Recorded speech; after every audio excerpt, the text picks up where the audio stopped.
Welcome, my name is Bully, And I'm Mandy Morose. and we're here to talk about the dice mechanics of Vampire the Masquerade 5th edition. So Vampire the Masquerade uses D10s only, or you can use the special vampire dice you could get from all sorts of people. But they're based on D10s, so that's the only type of dice, one or the other, that you will need for this game. In Vampire the Masquerade, there are 3 types of dice rolls you're going to do. That is a test, a contest, or a check. In a test roll, the storyteller is going to ask for an attribute plus a skill or discipline. Some cases may be the attribute plus attribute, or just that attribute doubled. Each dot in your talents represent 1 dice. This is called your dice pool for the roll. Bonus dice or dice penalties can be applied by other factors, but we'll get into that later. If the character lacks a skill that's being asked for in a check, they'll only roll the attribute. The storyteller is then going to set a difficulty for the roll, which is the number of successes required to succeed, and the player will need to match or beat that number to succeed at the task. Difficulty can range from 1 for something very routine, or up to 7 or more for something that's considered nearly impossible by the game mechanics. There's a chart in the book with examples of each difficulty level, just to sort of get a feel for how you should set them.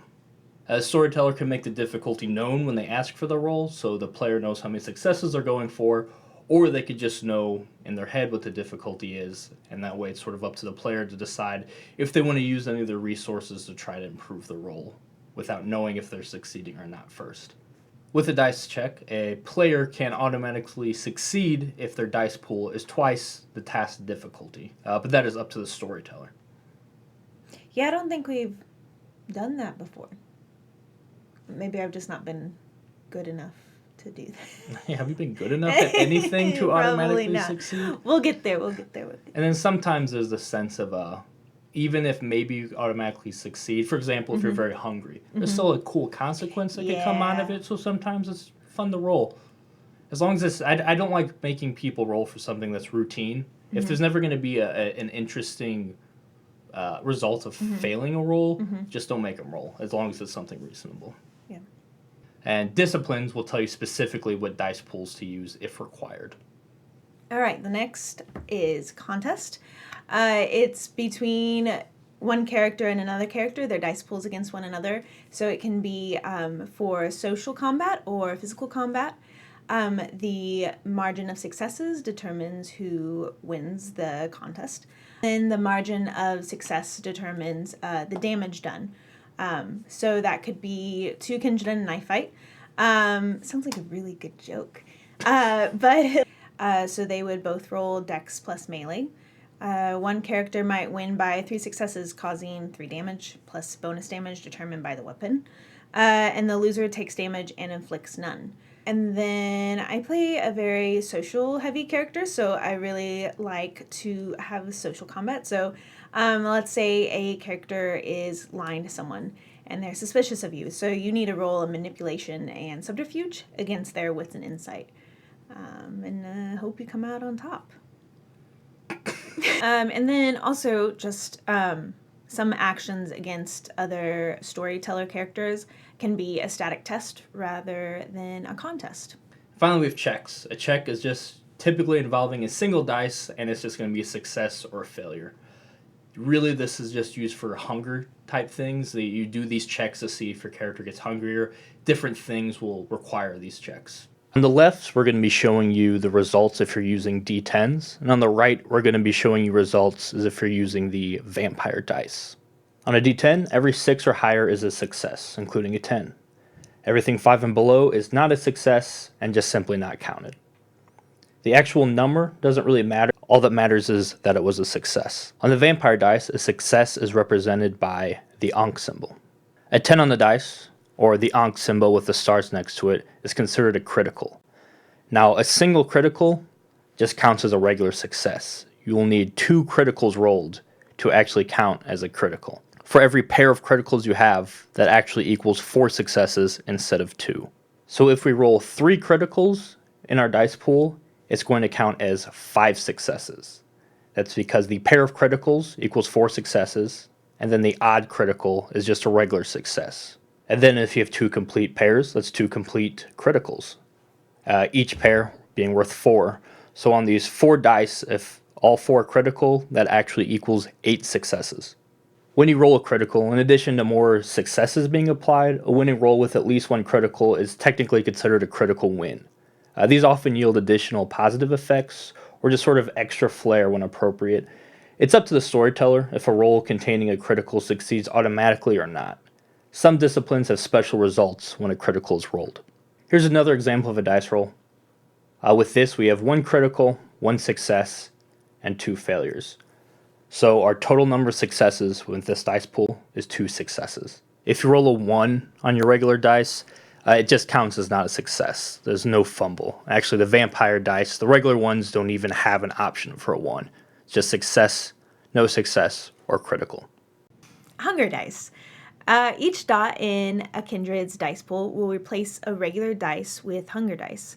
Hunger dice determine success, no successes, or critical successes as normal. They additionally have bestial failure, which is a 1 on a d10, or the little skull face guy on the red hunger die. Hunger dice are not rolled for willpower or humanity roll. Hunger dice are the worst. So with messy critical, if a player rolls a critical, but one of the critical is a hunger die, it's called a messy critical. The beast won the roll and not the character. If there are an odd number of critical rolls, the messy critical always applies first, and that's something that I forget a lot of the time, so it's a good thing to take note of. Messy critical has the desired result, but with messy consequences. These typically reflect the monstrous nature of the beast. Messy critical can result in a humanity stain, breaching the masquerade, such as burying your fangs with doing the action, putting a resource in jeopardy, and in some cases, a messy critical leans more towards a failure if the roll was to succeed at something that required subtlety or self-control. And then the bestial failure. If the total roll was a fail, meaning not enough successes were achieved, and there is at least 1 bestial failure dice in play, the entire roll will be considered a bestial failure. Not only did the player not succeed at what they were attempting, but the beast manifests itself and creates additional complications. This often results in a compulsion, which is a mechanic determined by a character clan. They can also lose a dot in an advantage, take aggravated damage if trying to resist something, or increase hunger by 1. Other thematically appropriate consequences can be determined by the storyteller. Basically, the hungrier the beast, the more dangerous every task becomes. So let's stick to our example of making an intelligence plus etiquette roll. 3 dots in intelligence, 2 dots in etiquette. We have our 5 dice representing our dice pool. But you can see right now our hunger is at 3, which means we're going to remove 3 of these dice and replace them with hunger dice before making the roll. So as you can see, our dice pool is still the same. It's still 5 dice, but 3 of those dice are hunger dice, which means if we roll a critical on them, or if we roll a 1 or a bestial failure on them, it's going to have some not so good consequences. And this is sort of the core mechanic and what makes being a vampire dangerous and what makes you have to feed often. Because the lower your hunger is, the less chance of the beast coming out in some sort of way that you weren't ready for. All right, now let's check out some of the results that could happen after we roll our dice pool of 5, with 3 of them being hunger dice. All right, let's say this was the result of a roll. Our total successes is 3. Even though 2 are on the hunger dice, as long as they're not a critical or a bestial failure, doesn't matter. They count towards a success like everything else. So we have 2 failures, 3 successes. Our total successes was 3. There's 1 critical in play, but because it's just 1, we're not counting that. All right, let's say we rolled our 5 dice and this was a result. Our total number of successes is 3. Our blood dice gave us 2 out of the 3 successes. Even though there's a critical on the blood dice, you have to have a pair for it to count. So since there's just 1 in play, counts as a regular success, and a messy critical was avoided. Okay, with this result, we have a total of 6 successes. 2 regulars and 4 from our critical. But because one of the criticals was from a hunger dice, that is now a messy critical. So we're going to succeed, but the beast is going to have its say in how we succeed. All right, here's another variation of the roll. This is also 6 successes. You see we have a critical in play. 3 are landed on the critical side, but again, only a pair counts. So the other one still counts as just a regular success. You could see we have a critical just out of our regular dice, but as long as there's any critical that can happen off a blood die, it's going to count towards the blood die. So it's still a messy critical, even though there's an odd number, and you could kind of consider the blood die the odd number, it's always going to be in play. So any critical is going to involve a blood die first. Alright, we've rolled our 5 dice, and we have 5 successes. 4 from a critical, 1 from a regular success.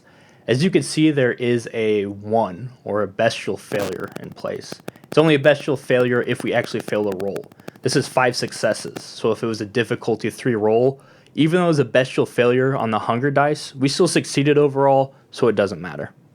Okay, this time we've rolled 2 successes. Let's say the difficulty was still 3. We only got 2 successes, so we failed to roll.